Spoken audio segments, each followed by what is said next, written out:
미국의 상호 관세 유예 시한이 코앞으로 다가온 가운데 정부가 한미 관세 협의 관련 국민 의견을 듣기 위한 공청회를 열었습니다. 특히 미국이 요구한 것으로 알려진 30개월령 이상 미국산 소고기 수입 규제 완화 등 농업 분야 시장 개방에 대한 우려가 쏟아졌습니다. 최하영 기자입니다.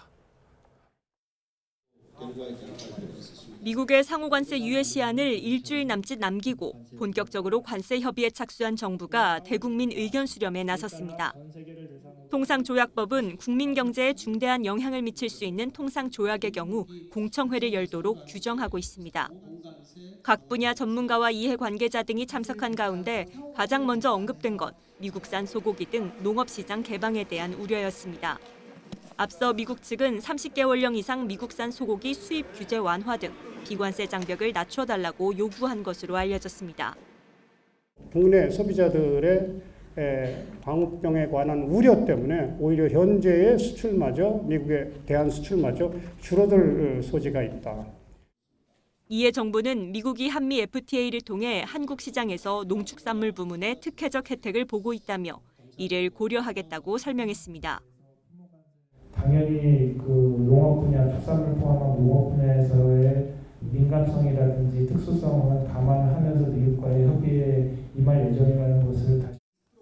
이와 함께 협상을 오래 끌기보다는 국익을 최대화할 수 있는 협의가 필요하다는 의견도 나왔습니다. 지나치게 지연 작전으로 가는 것은 앞서 말씀드린 한국 무역업계 수출 기업들의 애로와 피해를 고려했을 때에 적절치 않은 것 같고요.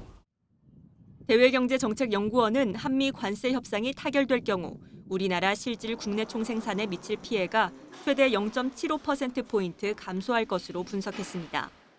미국과 3차 기술 협의를 마친 정부는 미국의 요구가 윤곽을 드러내고 있다며 수용 가능한 부분이 있는지 살피고 있습니다. 아울러 미국 측은 우리 측의 제안에 따라 상호 관세 외에도 자동차 등 품목 관세까지 조정 가능성을 내비친 것으로 전해졌습니다. 정부는 상호관세 유예가 끝나는 다음 달 8일 이후에도 협상이 계속될 가능성이 있다고 보고 최대한 유예를 끌어내며 협상을 이어갈 방침입니다. YTN 최하영입니다.